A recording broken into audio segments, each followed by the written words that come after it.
quedamos la semana pasada justo al final, ¿no? Al final del capítulo 1, en el versículo 27, ¿no? Habíamos visto cómo Dios había creado al hombre, ¿no?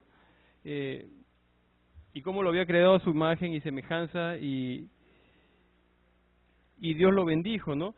Y vamos a ver lo que dice el versículo 27. Otra cosa para recordar es cómo Dios empieza creando todo un mundo, un universo, poco a poco poniendo las cosas en su sitio para llegar, para que sea un lugar cómodo y perfecto para el hombre. Hoy día lo que vamos a ver en el capítulo 2, justo terminando estos versículos, es cómo el hombre es la creación máxima de Dios. Dios creó todo para llegar a un punto, a su creación máxima, que era el ser humano, ¿no? Entonces, habíamos visto que, Dios había creado al hombre a su imagen y semejanza. Y el versículo 27 es más específico acerca de quién es el hombre, ¿no? Quién es el ser humano. Y dice, y creó Dios al hombre a su imagen, a imagen de Dios lo creó, varón y hembra los creó. Y entonces, aquí ya nos está hablando, ya no solamente de Adán, ¿no? Sino nos está hablando en verdad ya de Adán y Eva, del hombre y la mujer, que ambos han sido creados a imagen de Dios, ¿no? Los dos comparten un espíritu eterno que Dios les ha dado. Los dos son iguales delante de Dios. Desde un principio Dios establece eso, ¿no? Digamos la igualdad del hombre y la mujer. Cuando entró el pecado y a través de la historia, ¿qué es lo que se ha visto? Se ha visto siempre, muchas veces, a la mujer subyugada y maltratada, pero no porque Dios lo haya diseñado así, sino por la maldad del hombre, ¿no? La maldad y la dureza del corazón del hombre. Dios creó tanto al hombre como a la mujer en igualdad de condiciones, con igual dignidad, ¿no? Ante Él. Ambos representan al género humano y son su creación máxima. Varón y hembra los creó. Y Dios hace otra cosa en el versículo 28, dice, y los bendijo Dios, y les dijo, fructificad y multiplicaos, llenad la tierra y sojuzgarla, señoread en los peces del mar, en las aves de los cielos, y en todas las bestias que se mueven sobre la tierra. Lo que se ve en este versículo, primero, es que Dios los bendice, ¿no? Y Dios, habiendo bendecido antes, si recuerdan, ¿a quién más había bendecido Dios antes del ser humano? A los animales, ¿no es cierto? A pesar que los animales no son la creación máxima de Dios, en realidad Dios tenía cuidado por ellos, vimos eso, y mucho más por el hombre, ¿no? Dios los bendijo, ¿no? Los bendijo. La razón por la que Dios los creó fue para bien, ¿no? Para bendición. Y Dios los bendijo, pero juntamente con la bendición, acá hay una bendición y hay también un mandamiento, un mandato si quieren, ¿no? Que es fructificad y multiplicaos, llenar la tierra y sojuzgarla, señoread en los peces del mar, en las aves de los cielos y en todas las bestias que se mueven sobre la tierra. Fructificad y multiplicaos. Primero, crea Dios a Adán y Eva para que llenen la tierra, ¿no? De su descendencia. ¿Recuerdan el mundo que Dios creó con estas condiciones tan buenas y con un clima y tan buenos, que había mucha vegetación, había abundancia de vegetación, y Dios está diciendo, no solamente reprodúzcanse, multiplíquense, llenen la tierra, ¿no? El Señor lo da eso como parte de su bendición y su mandato. Pero después, parte del mandato es llenar la tierra, y después que sojuzgarla. ¿Qué significa, no? Tienes que tener dominio sobre la tierra, tú vas a mandar sobre esta tierra, ¿no? Dios hace una creación y la pone en manos del hombre para que sea el ser humano el que la administre, el que la cuide, ¿no? Y el que la guarde. En el capítulo 2 se va a ver otra vez un poquito de eso, pero la palabra señoread también nos dice un poco más, señoread, ¿no? ¿En qué? En toda la creación. Miren, señoread en los peces del mar, en las aves de los cielos y en todas las bestias que se mueven sobre la tierra. El hombre iba a estar señoreando, pues, ¿no? Sobre todo el resto de los animales. Y por si acaso, ese es un mandato que hasta el día de hoy lo tenemos, ¿no? por el pecado, digamos, el hombre lo que ha hecho más que nada es herir el planeta, malograr el planeta muchas veces en fin, con diferentes cosas, ¿no? Ahora hay muchos problemas ecológicos también, y no son los animales los que lo han hecho, ¿no? Son los seres humanos, tirando bombas nucleares debajo de la tierra, etcétera, etcétera. Pero nosotros que conocemos al Señor, tenemos que saber que nosotros igual seguimos de alguna manera estando a cargo de esta creación del Señor. En otras palabras, tenemos que ser buenos administradores de esta tierra, ¿no? No abusarla, no cuidarla, porque es lo que Dios quería para el hombre en un principio. En otras palabras, ser responsable, si lo quieren poner en una palabra. No ser irresponsable, no porque soy cristiano significa que no tengo que preocuparme de nada más, ¿no? Está bien ser cuidadoso por lo que Dios ha hecho y por lo que Dios nos ha dado, ¿no? Así que sojuzgarla es señorear sobre todos los animales, ¿no? Y versículo 29 también es interesante porque dice, y dijo Dios, he aquí que os he dado toda planta que da semilla, que está sobre toda la tierra, y todo árbol en que hay fruto que da semilla os serán para comer, ¿no? ¿Y qué está diciendo acá? ¿Qué es lo que el hombre podía comer? Fíjense. Toda planta que da semilla, que está sobre la tierra, y todo árbol en que hay fruto y que da semilla. En un principio, antes del pecado, la tierra estaba llena de plantas y animales, pero el mandato de Dios fue que nos pudiéramos alimentar sin comer animales, ¿no? Vegetarianamente, si quieren usar la palabra, ¿no? La dieta que Dios le da al hombre es una dieta en este momento sin nada de carne, es totalmente vegetariana, ¿no? De ahí se podía alimentar también, digamos, como con carne, ¿no? Vamos a ver que esto va a cambiar ya después, especialmente después del diluvio. Después del diluvio ya Dios va a autorizar también para que se dé matanza y de animales para comer, ¿no? Va a ser después del diluvio. Antes del diluvio, ¿no? Pero ya con el pecado, después de que Adán pecó y hasta el diluvio, vamos a ver que había gente que se dedicaba también a cuidar ganado, ¿no? Y a veces se piensa que había gente que ya estaba en desobediencia a Dios y que había empezado a comer carne, o que lo usaban también para sacrificios, ¿no? Porque ya de hecho se ve que habían ganaderos antes de la época de Noé. Pero hasta este punto, como nos creó Dios, nos dio todo tipo de planta para comer, para tenernos alimentados sin ninguna carencia, ¿no? Y después eso cambió.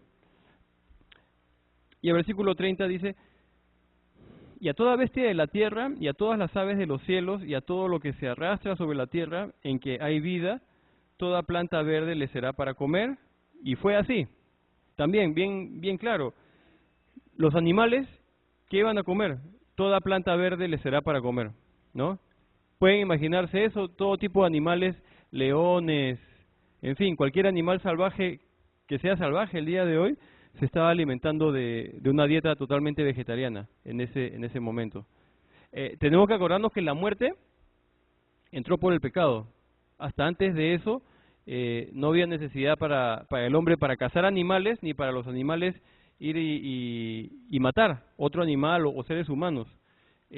Con el pecado es que la muerte entra, ¿no? Y bueno, eso es muy distinto al día de hoy, ¿no es cierto? Hoy día sí se da cacerías, los animales matan. Lo lindo es que también en la época del milenio, ya cuando el Señor regrese por segunda vez a reinar sobre la tierra, todavía, antes de la eternidad, también va a haber ya un mundo más sin pecado y más, digamos, menos violento.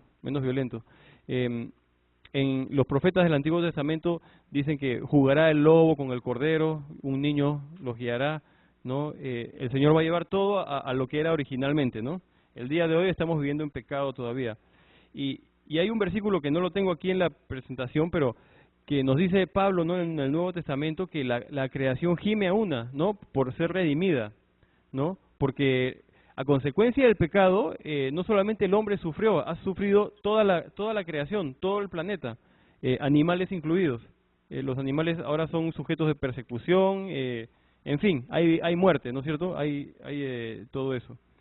Y todo eso va a pasar cuando el Señor otra vez se encargue de volver todo a como era antes, ¿no? Y en ese momento vemos, esta era la dieta de los animales, ¿no? Era vegetariana, el hombre también, y no había ningún problema de supervivencia ni nada de eso. Y el último versículo dice, y vio Dios todo lo que había hecho, y he aquí que era bueno en gran manera. Y fue la tarde y la mañana el día sexto. Dios termina su creación. Otra vez, si recapitulamos, ¿quién se acuerda lo que se creó el primer día? El espacio, la luz, El segundo,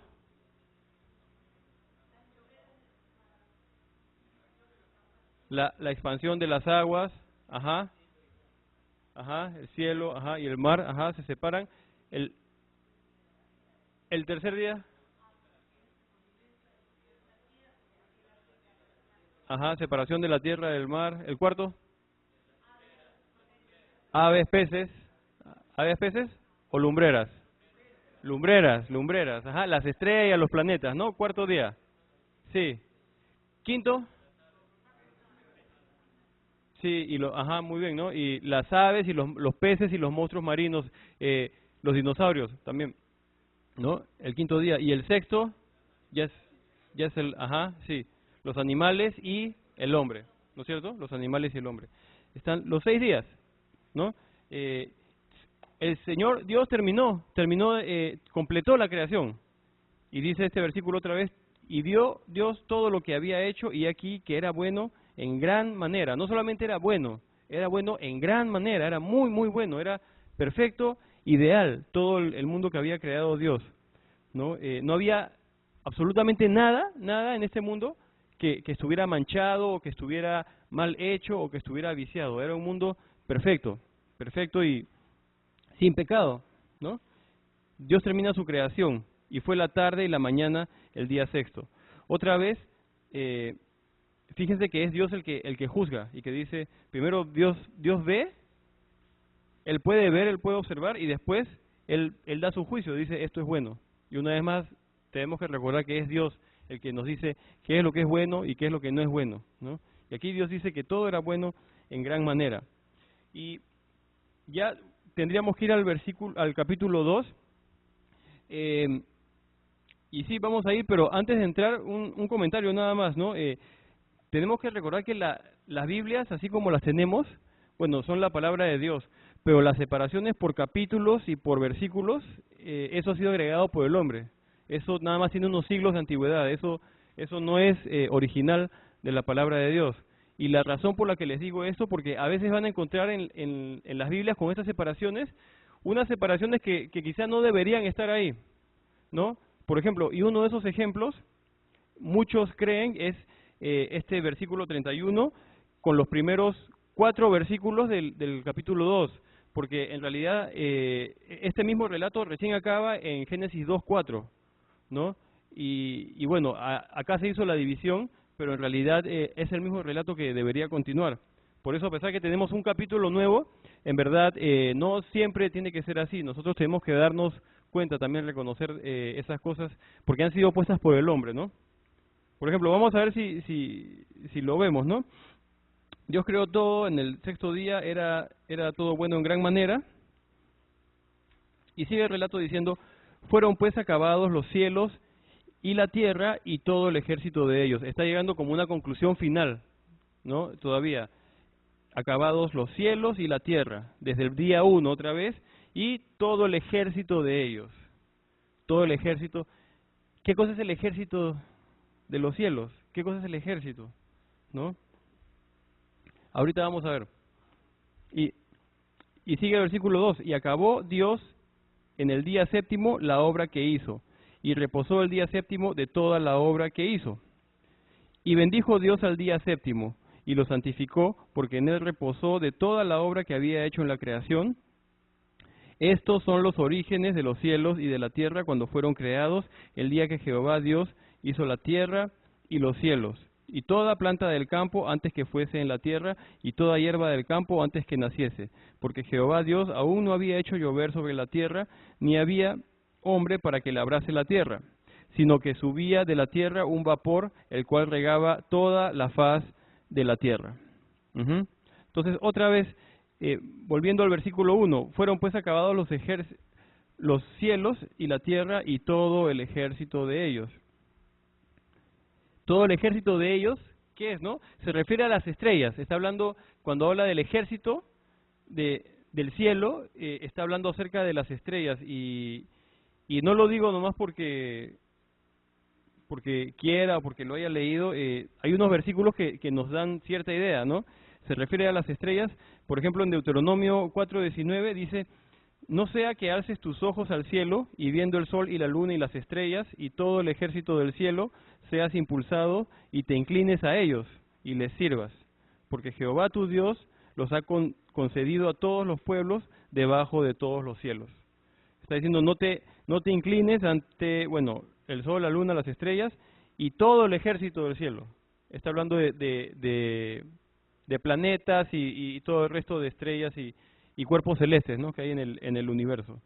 ¿Por qué? Porque la gente tenía ya la tendencia a adorar a las estrellas muchas veces, ¿no? Y está diciendo el Señor, no te inclines a nada de esto ni al ejército del cielo. Este es Deuteronomio 4:19, ¿no?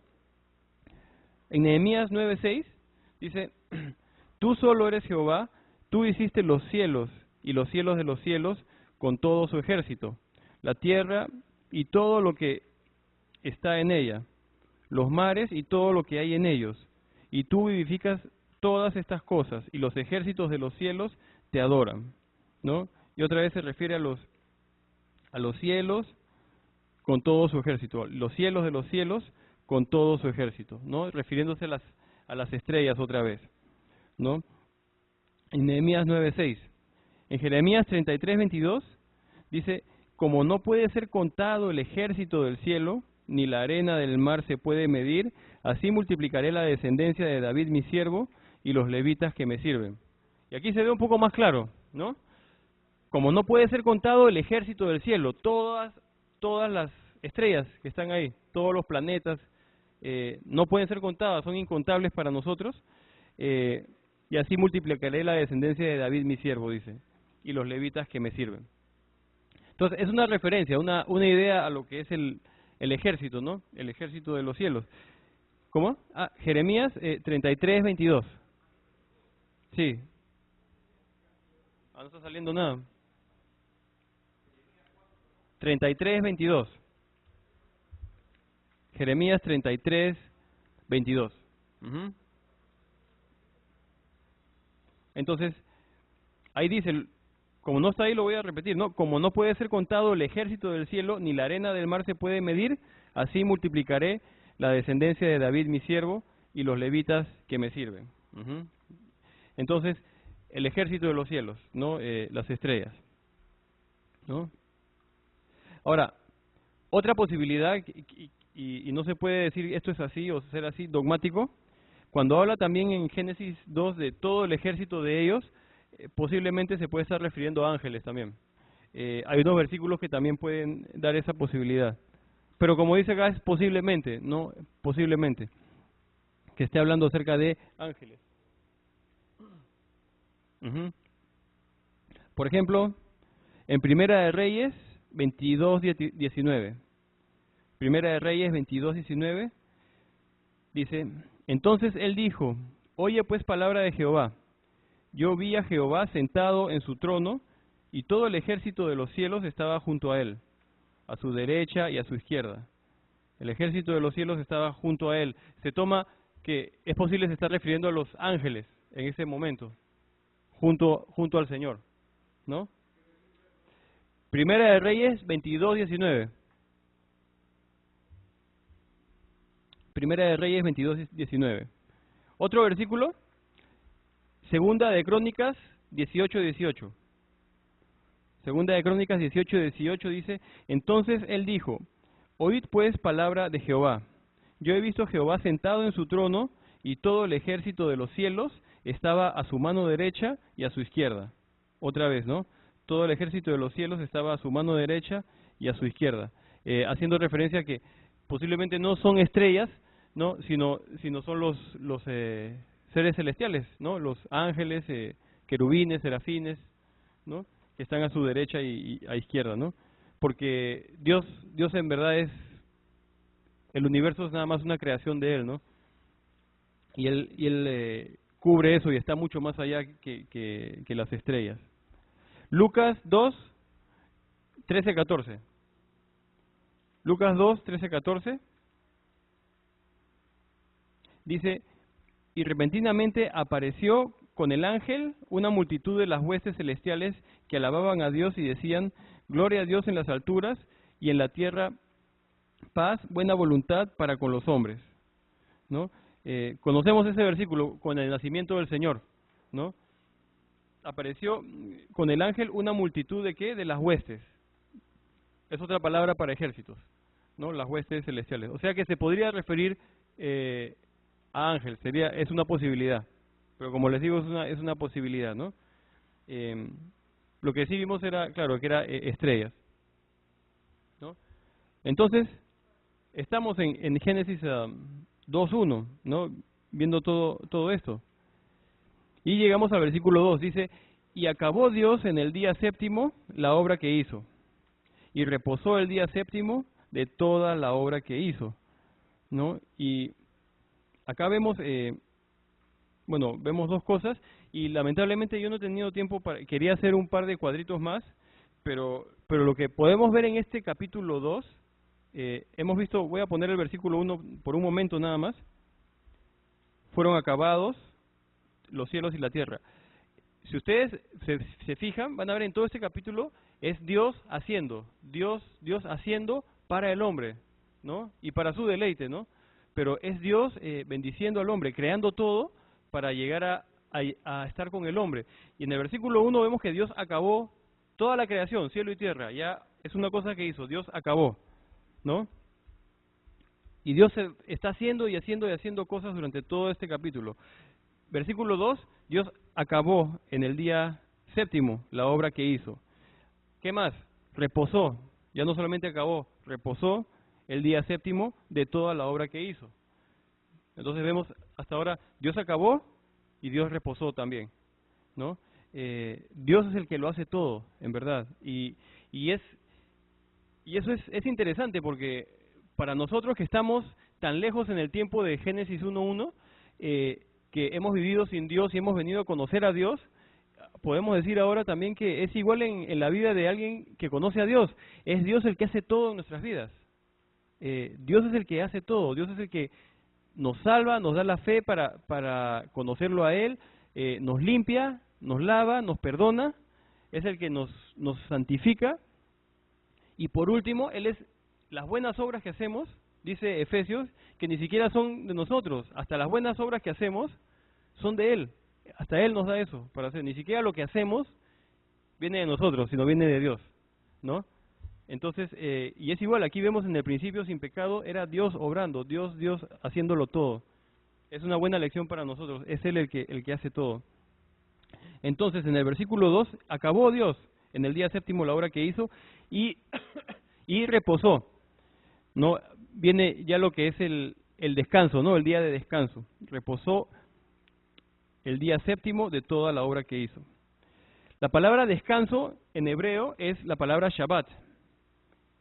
Shabbat, ¿no? De donde viene, suena parecido a sábado quizás, ¿no? Shabbat, ¿qué significa? Significa cesar o parar. No significa cesar, sí, es parar, dejar ya de hacer algo, ¿no? Y ahora la gran pregunta, ¿no? Dios, ¿cómo es eso que Dios descansó? ¿Dios estaba cansado? ¿No? ¿Cómo puede Dios descansar? Dios dice que descansa no porque estaba cansado, pero sí porque había terminado su creación, ¿no? Jesucristo dijo en el Nuevo Testamento, en Juan 5, que mi padre trabaja aún y yo trabajo, ¿no? Dios no se cansa, Dios es omnipotente, ¿no? Entonces, si no se cansa, vamos a ver también por qué dijo lo que dijo acá. Pero antes de ver eso, no va a salir acá en la pantalla, pero el Salmo 121, que es muy conocido, miren lo que dice. Voy a leer todo el Salmo. Dice, alzaré mis ojos a los montes, ¿de dónde vendrá mi socorro? Mi socorro viene de Jehová, que hizo los cielos y la tierra. No dará tu pie al resbaladero, ni se dormirá el que te guarda. Dice, ni se dormirá el que te guarda. Dios no necesita dormir, ¿no? Se cansa. He aquí, no se adormecerá ni dormirá el que guarda a Israel. Dios no lo necesita. Y Jehová es tu guardador, Jehová es tu sombra a tu mano derecha. El sol no te fatigará de día, ni la luna de noche. Jehová te guardará de todo mal, Él guardará tu alma. Y Jehová guardará tu salida y tu entrada desde ahora y para siempre. Desde ahora y para siempre. Dios sigue obrando, guardándonos, cuidando a sus hijos, ¿no? Dios no tiene que descansar. Él es Dios, Él es omnipotente. Entonces, ¿a qué se refiere el descanso de Dios? Que Dios reposó, ¿no? Tiene que ver, aquí dice, en el séptimo día Dios completó su creación y estuvo satisfecho con ella. Un poco la palabra descansar, a lo que apunta, es Dios simplemente terminó lo que había hecho, terminó y pudo simplemente contemplar y gozarse en su creación.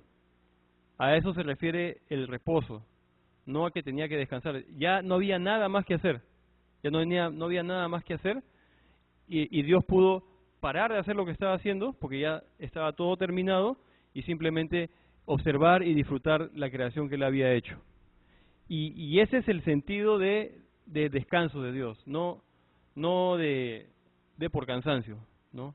Es de terminar, entonces como termino, dejo de hacer, ya no hago nada más, y como ya no hago nada más, puedo contemplar y puedo disfrutar de eso. Eso es, ¿no? Y el séptimo día es el día de descanso, ¿no? El séptimo día, que es el sábado, ¿no? Para la próxima clase vamos a ver ya en más detalle también lo que son, por ejemplo, lo que es la ley de la primera mención, ¿no? Las primeras menciones que aparecen en la Biblia, que son importantes. Por ejemplo, acá aparece el número 7, por primera vez, ¿no? Es el séptimo día, Dios completó su creación.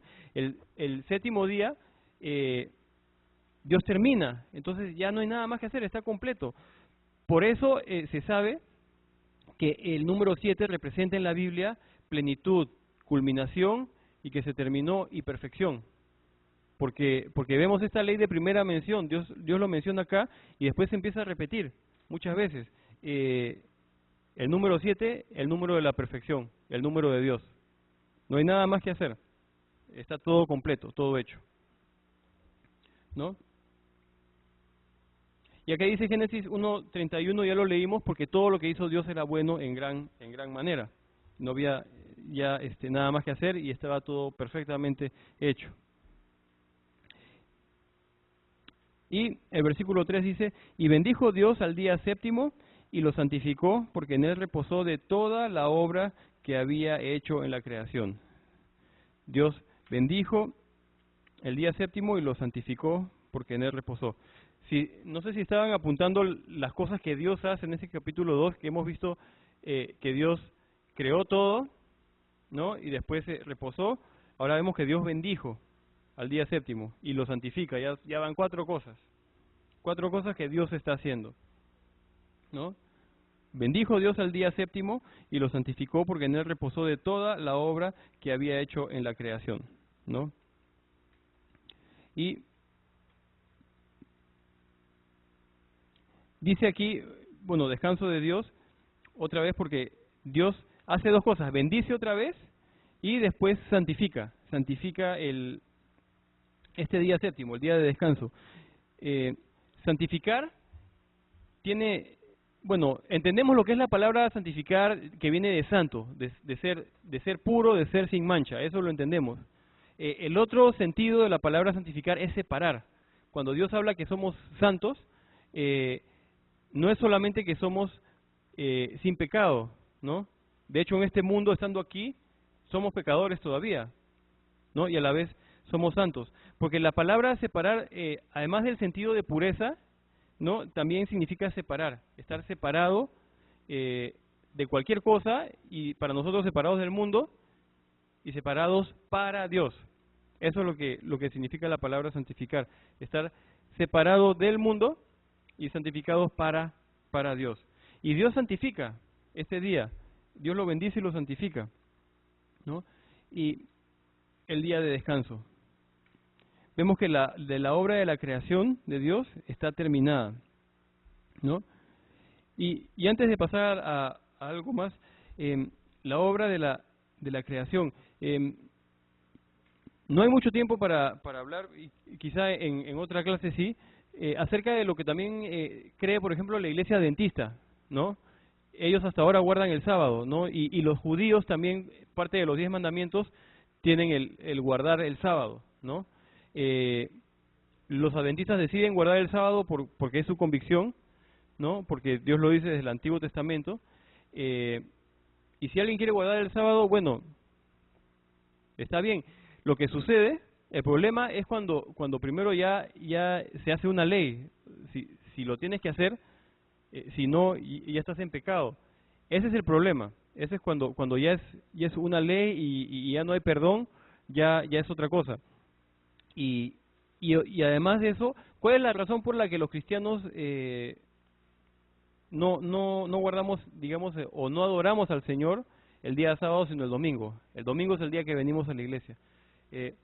¿Por qué? Dos razones. Porque la iglesia primitiva lo hacía, en el libro de los Hechos lo vemos, la iglesia primitiva se reunía los domingos, y la segunda razón está relacionada con la primera, es porque el Señor resucitó un domingo, y es el día que se lo recuerda, ¿no? Él resucitó el primer día de la semana, y es un día en que los cristianos de la antigüedad se empiezan a juntar para adorar al Señor y para celebrar y adorarlo, ¿no? Porque Él resucitó, ¿no? Y si existe la pregunta, ¿no? Si Dios quiere que guardemos un día en especial, Pablo nos dice también que nadie nos juzgue por días o por festividades, ¿no? Ahora, lo que sí es bueno y todos deberíamos hacer es separar un tiempo siempre, todas las semanas, en verdad todos los días, ¿no? Para estar a solas, tranquilos con el Señor, para nada más abrir la Biblia, leer su palabra, orar, buscarlo, ¿no? Si lo puedes hacer un día entero, en buena hora, qué bien, ¿no? Pero debería ser nuestra, digamos, nuestra conducta todos los días, ¿no? Necesitamos siempre estar llenos del Señor. No se trata de separar un solo día, ¿no? Entonces, es algo en lo que, bueno, los adventistas, piensan de otra manera, pero necesitamos estar tranquilos, a solas con Dios. Una cosa que puede pasar y que les digo, si les pasa, luchen para que no les pase, es ahorita que están estudiando en el Instituto Bíblico. Es casi una ironía, pero puede pasar que se llenan de tareas, o me lleno yo de que tengo que estudiar y hacer cosas, y me olvido de mi tiempo personal con Dios. Puede pasar. Y uno puede estar frío y estar sentado acá estudiando, o parado aquí hablando. Puede pasar, ¿no? Entonces, bien importante, ¿no? Buscar un tiempo para estar a solas con el Señor. El día que se pueda. Si no se pudo hoy, mañana buscar un tiempo, ¿no? Si hay dificultad en poner un horario, aunque sea decir, bueno, mañana apenas tenga un descanso, o antes de dormir, o antes de la cena, ¿no? Darle un tiempo al Señor, o temprano en la mañana, que es lo ideal también, ¿no? Y el Señor nos toca, ¿no? Y nos renueva. Si no, podemos seguir estudiando, haciendo cosas, y podemos estar fríos por dentro, ¿no? Puede pasar. Lo más importante de todo lo que hacemos es nuestra relación con Dios. Es lo más importante. Y cuando descuidamos eso, lo que sucede, la tendencia es que nuestra vida se desordena, algo está mal, o nuestro trabajo está mal, o con la esposa, el esposo, empiezan a pasar cosas y uno no entiende por qué. Si estoy estudiando la Biblia, ¿cómo me va a pasar eso? ¿No? Y hemos descuidado lo primero, ¿no? Nuestra relación de amor con nuestro Padre. Eso es lo principal. Y Y el Señor es de verdad maravilloso, es gracioso. Apenas uno ordena eso también, el Señor ya empieza a ordenar las cosas, ¿no? Así que hay que tener cuidado, hay que tener cuidado. A todos nos sirve ahora que estamos empezando, ¿no? Separar un tiempo para el Señor, guardar, santificar ese tiempito, ¿no? O que sea un día, en fin. Entonces, volviendo a lo que dice Génesis, ¿no? La obra de la creación, hemos visto capítulos 1 y 2 terminada. En el séptimo día Dios reposó, terminó su obra. Hay otra obra que el Señor iba a empezar, otra obra que a lo mejor para los ojos del Señor es más importante que la obra de la creación. La obra de la creación, el Señor le dedica 3 capítulos, Génesis 1, 2 y digamos una parte del 3. A partir del capítulo 3 hasta Apocalipsis, todo esto lo que queda, el Señor se dedica a explicar la otra obra que hizo, que es la redención. Le da mucho más importancia el Señor, esto es la creación y esto es la redención, lo que hizo el Señor por nosotros para salvarnos, ¿no? Entonces, séptimo día, se acabó la creación. La siguiente obra que hace el Señor es la obra de la redención. Y gracias a Dios que la obra de la redención está terminada también. Y vemos cómo el Señor cuando termina las cosas, las termina perfectamente. Miren lo que dice Juan 4:34. Dice, Jesús les dijo, mi comida es que haga la voluntad del que me envió y que acabe su obra. Jesús vino a acabar la obra del Padre, ¿no? Vino a acabar la obra. ¿Cuál fue la obra? Venir a morir por nosotros, a tomar nuestro lugar en la cruz, porque nos merecíamos la muerte. Entonces, la obra de la redención, no perdamos de vista eso, ¿no? Es importantísimo. Creo que al Señor le interesa más que conozcamos su redención que cómo se creó el mundo, que no hay que desmerecerlo, pero el Señor le dedica mucho a lo que es la redención. Y Él la terminó también, ¿no? Juan 4:34, ¿no es cierto? Juan 5:17, bueno, esto está relacionado con lo del día de descanso, que decía, y Jesús les respondió, mi Padre hasta ahora trabaja y yo trabajo. Pero en lo que es la obra de la redención otra vez, Juan 19:30, ¿qué dice? Cuando Jesús hubo tomado el vinagre, dijo, consumado es, y habiendo inclinado la cabeza, entregó el Espíritu. Consumado es, se terminó, no hay nada más que hacer. Si piensan, el Señor terminó su obra de la creación en el cielo, ¿no? Creando todo. Su obra de la redención la termina en la tierra, clavado en una cruz, ¿no? Y muerto por nosotros, ¿no? Si bien nos muestra su amor en la creación, nos muestra su amor de una manera mucho más clara a través de su redención, ¿no? El mismo Dios que nos creó, ¿no? Jesucristo, Dios Hijo, ¿no? Todas las cosas por Él fueron hechas, ¿no? Y lo que me encanta del Señor es que hay gente que duda de la creación, que Dios lo hizo en esta manera, que sí se terminó, no se terminó. El Señor dice que Él hizo en 7 días o en 6 días y se acabó. Y el Señor lo terminó perfectamente, todo quedó perfecto. La hora de la redención, el Señor no paró hasta que acabó también. Y lo hizo perfecto también. Y ese es nuestro Dios, ¿no? Es igual antes, igual con la obra de redención. Gracias a Dios que Él ha hecho eso por nosotros y de esa manera. El Señor cuando hace las cosas las hace bien. Eso es lo bueno. Entonces, ahora sí, dice el versículo 4, estos son los orígenes de los cielos y de la tierra cuando fueron creados. El día que Jehová Dios hizo la tierra y los cielos. Antes de continuar, porque esta es una parte, ¿recuerdan lo que eran los Toledot, ¿sí? Las generaciones, o los orígenes, aquí está el primero. Estos son los orígenes de los cielos y de la tierra cuando fueron creados, el día que Jehová Dios hizo la tierra y los cielos. Como les decía la otra vez, muchos piensan que Adán escribió esto. Adán escribe todo el origen, no los orígenes de Noé, ni los orígenes de Adán, los orígenes de los cielos y de la tierra. Y después que él termina el relato, es como su firma, está poniendo, esto es lo que sucedió, llegando al fin de esa primera parte, ¿no? Entonces, los orígenes de los cielos y de la tierra cuando fueron creados, el día que Jehová Dios hizo la tierra y los cielos. Lo que vamos a ver acá, antes de continuar, es en lo que se va a enfocar ahorita el capítulo 2, en los siguientes versículos, después del 4, va a ser en la creación del hombre, no otra vez, sino que simplemente va a dar más detalle de lo que se explicó en el capítulo 1. Si ustedes ven en el capítulo 1, el Señor habla de toda la creación, incluyendo el hombre, ¿no es cierto? Y hace todo un recuento. Mucha gente piensa que el capítulo 2 es una contradicción, porque ahí empieza otra vez a hablar que Dios formó al hombre del polvo de la tierra y formó a la mujer, ¿no? Y piensan que hay contradicciones entre el capítulo 1 y 2, y es todo lo contrario, no hay ninguna contradicción, lo que hay es un complemento. Lo que se explicó, digamos, de manera general en el capítulo 1, se va a concentrar más la palabra de Dios en el capítulo 2, para explicarlo con más detalle. ¿Por qué razón? ¿Por qué razón explicar acerca del hombre más que de cualquier otra cosa? ¿Por qué? Porque el hombre es la creación máxima del Señor, la máxima creación de Dios, porque Dios ama al hombre, ¿no? Es por eso, ¿no? Todo este planeta fue hecho para que el hombre pudiera habitar y para que pudiera tener una relación de amor también con Dios, que ahora lo vamos a ver más adelante. Entonces, por eso se enfoca ahorita, vamos a ver, a partir de lo que es nada más el hombre. Y va a darnos esos detalles que no vimos en el capítulo 1.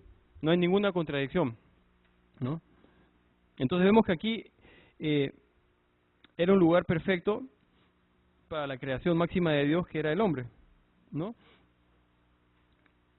Y vemos del versículo 4 al 5, y toda planta perdón, del campo antes que fuese en la tierra, y toda hierba del campo antes que naciese, porque Jehová Dios aún no había hecho llover sobre la tierra, ni había hombre para que labrase la tierra, sino que subía de la tierra un vapor, el cual regaba toda la faz de la tierra. Vamos a ver un poquito también algunas cosas, no sé, científicas, de hidrología, ¿no? Está diciendo que Dios creó toda hierba antes que naciese, porque Jehová Dios, miren el versículo 5, la segunda parte, aún no había hecho llover sobre la tierra, ni había hombre para que labrase la tierra. No había lluvia en ese momento. Hemos retrocedido un poquito, ¿no? Hemos visto, está el planeta todo listo, toda la tierra lista, menos el hombre. Entonces, ¿qué está diciendo? No había lluvia, ni había hombre para que labrase esa tierra. Otra vez, la lluvia se va a dar ya después del diluvio. Es la primera vez que va a llover, ¿no?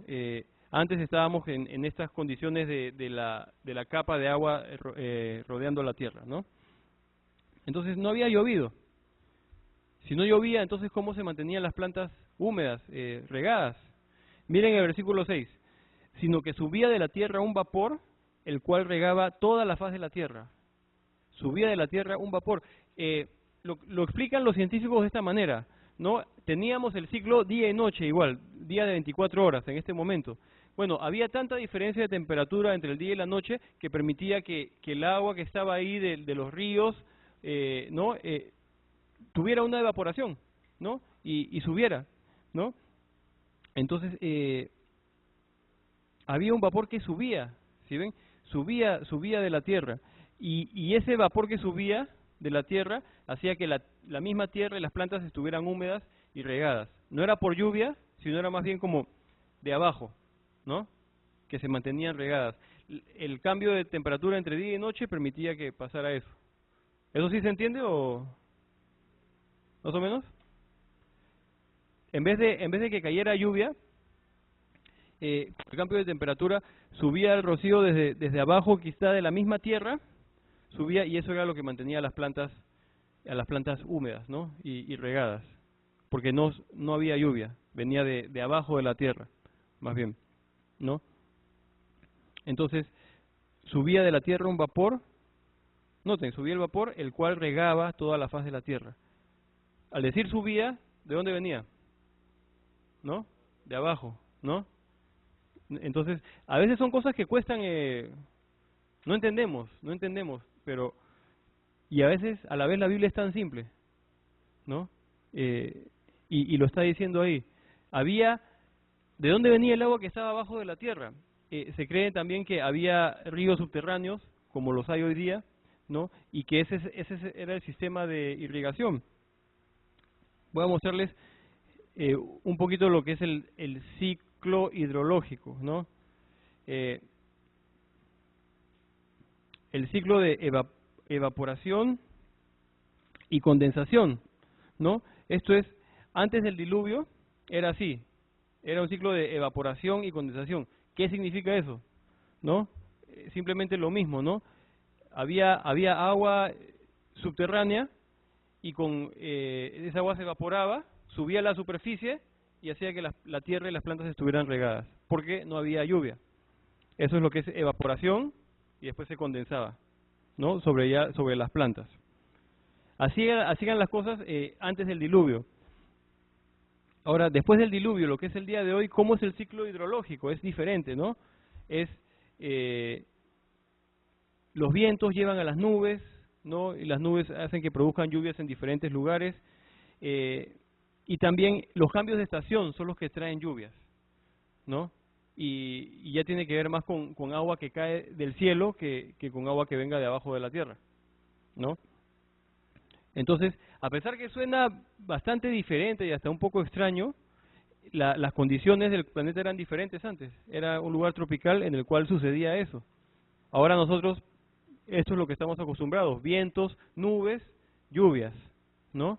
Y que que también lluevan en las montañas, bajen a los ríos, lleguen a los océanos, se evapora de los océanos y otra vez a las nubes, y empieza el ciclo de nuevo. Eh,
conoce como el tetragrama, ¿no es cierto?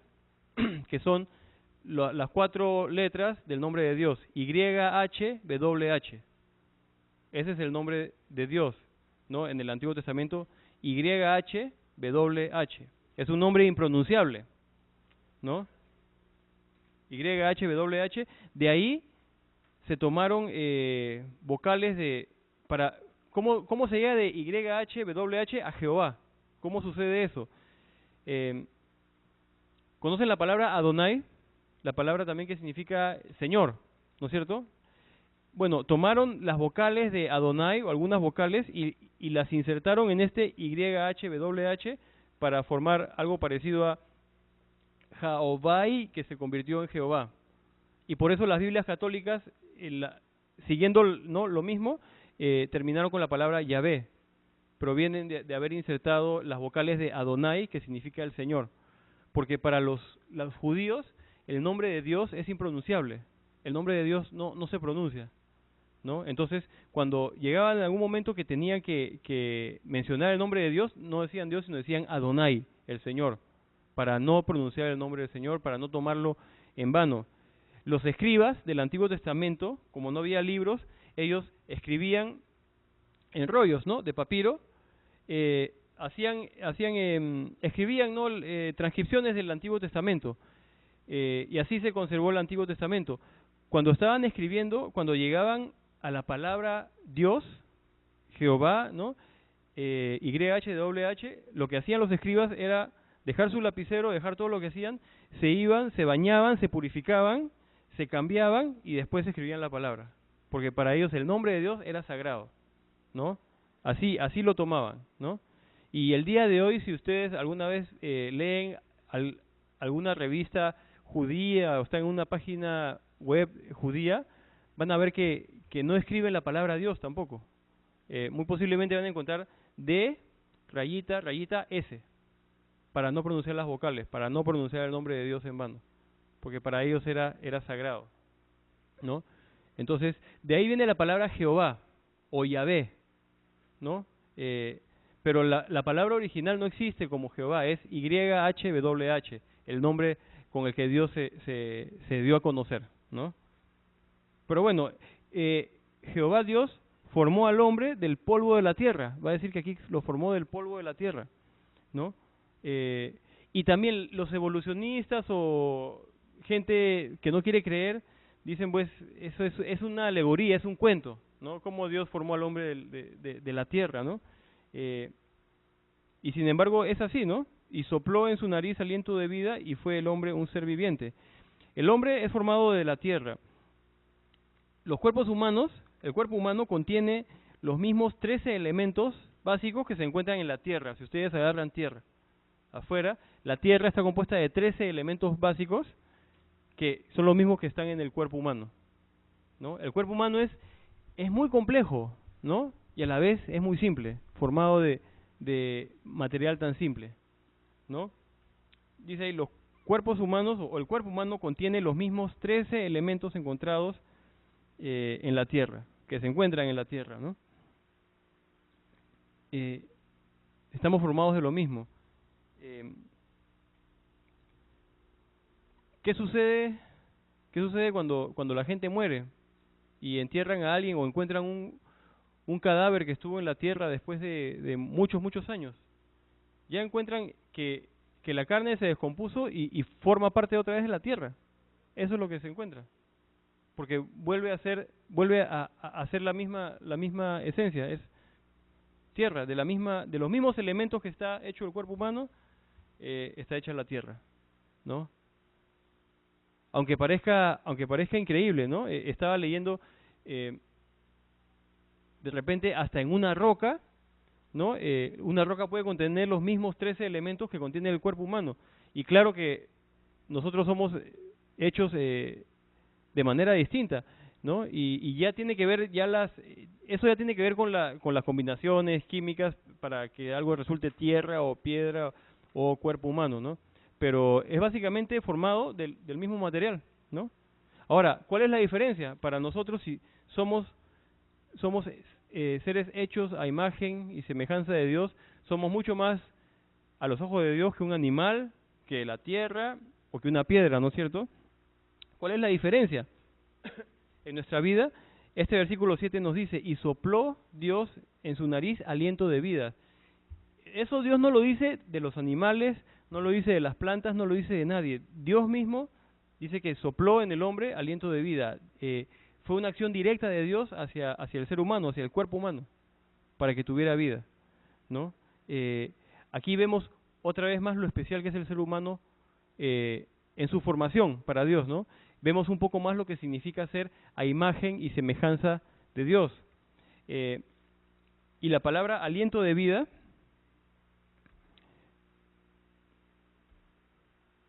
la palabra aliento es, como dice aquí, la palabra ruach. La palabra ruach, que también en el hebreo, ¿no? Porque estamos en el Antiguo Testamento. Aliento, ruach, que también significa espíritu. Es la misma palabra. Aliento o espíritu, ¿no? Ruach es aliento o espíritu o es viento, ¿no? Y sucede igual que con el griego, ¿no? Para la palabra neuma, ¿no? También se usa para viento y se usa para espíritu, ¿no? Y aquí dice, Dios nos dio vida física, pero también Dios nos dio su espíritu, nos dio vida espiritual, ¿no? Esto de que Dios sopló aliento de vida, que lo vemos aquí en Génesis. Cuando vamos al Evangelio de Juan, les voy a buscar el capítulo y el versículo es Juan 21. Después que el Señor resucita, miren lo que hace el Señor, ¿no?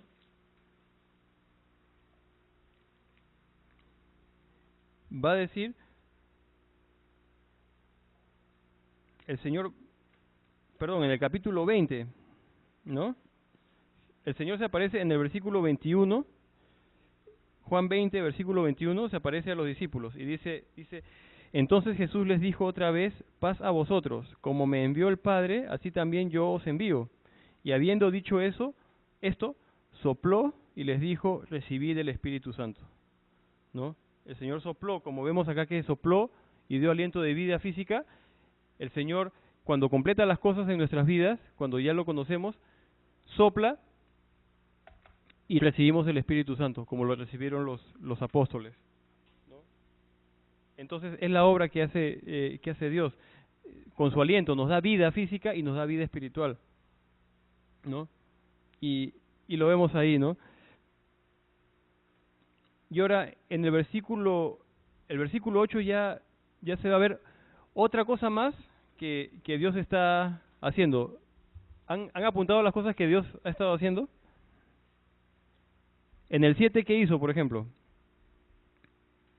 En el 7 formó, dice, formó al hombre del polvo de la tierra. ¿Y qué más hizo? Sopló para darle aliento de vida. Dos cosas más, habían 4, ahora son 6. Dios es el que formó al hombre, Dios sopla para darle aliento de vida. Y en el 8 vamos a ver que Dios sigue haciendo cosas más específicas para el hombre. Dice, el versículo 8 dice, y Jehová Dios plantó un huerto en Edén, al oriente, y puso allí al hombre que había formado. Noten que la siguiente cosa que hace Dios es plantar él mismo un huerto, un jardín en Edén, ¿no? Al oriente o al este, ¿no? Se cree, cuando Dios crea este jardín del Edén, bueno, primero Adán era testigo de lo que estaba haciendo Dios, y segundo, Adán no estaba dentro de ese jardín, Adán estaba afuera, estaba hacia el oeste, hacia otro lado, pero lo que algunos piensan es, después que Adán es creado y que recibe el aliento, el espíritu de vida, una de las primeras memorias o de lo primero que ve Adán es, lo ve a Dios creando un jardín para que sea un lugar donde él viva, ¿no? Lo ve a Dios bendiciéndolo de esa manera. Y a partir de estos siguientes pocos versículos, vamos a ver un poquito el corazón de Dios hacia su creación y hacia el ser humano, ¿no? Vamos a poder ver un poquito el corazón de Dios. No sé qué es lo que pueden ver en esto cuando lo ven a Dios mismo plantando un huerto, preparando personalmente un huerto para que Adán pueda vivir ahí con Eva.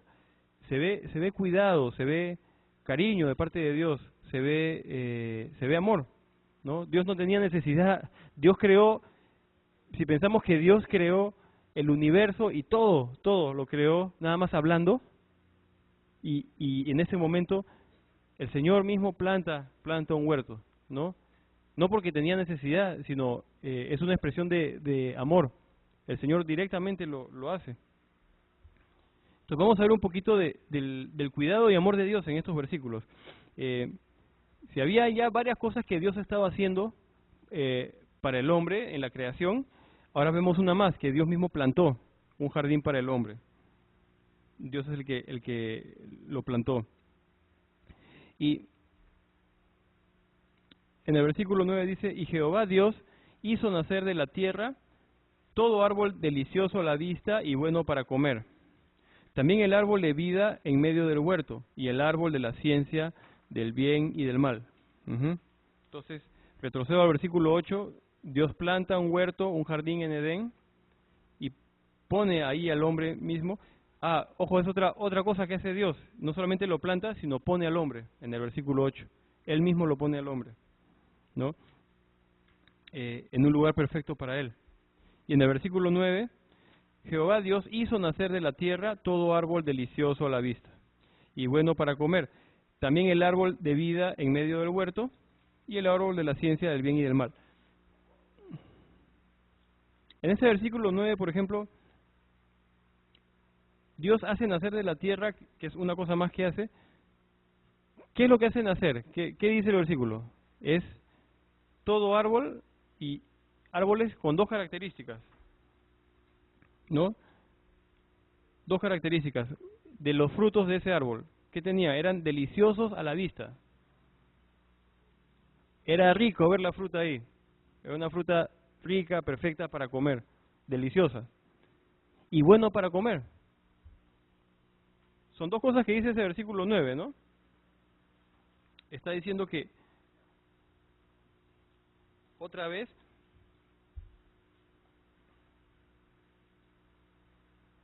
en el versículo 9 dice, y Jehová Dios hizo nacer de la tierra todo árbol delicioso a la vista. Dios crea árbol delicioso a la vista y obviamente bueno para comer. El Señor está, digamos, preocupado mucho más allá que en nuestra simple alimentación o en la alimentación de Adán. Le da algo que es bonito, agradable para él. Le está dando algo que lo va a complacer. El Señor está mostrando cuidado y ternura y amor por medio de estos frutos, ¿no? El Señor no le está diciendo, mira, come esto nomás y si no te gusta, mala suerte, ¿no? El Señor lo crea delicioso, ¿no? Delicioso a la vista, ¿no? Y si piensan un poco, los que son padres o tienen sobrinos o viven con niñitos, ¿no? ¿Cuánto no les gusta de repente a un hijo o a un sobrino darle algo que saben que es bueno, darle algo rico, algo que les va a gustar? Los que tienen hijos, ¿no? A sus hijos o sus hijas, ¿cuánto uno no disfruta en darle algo bueno?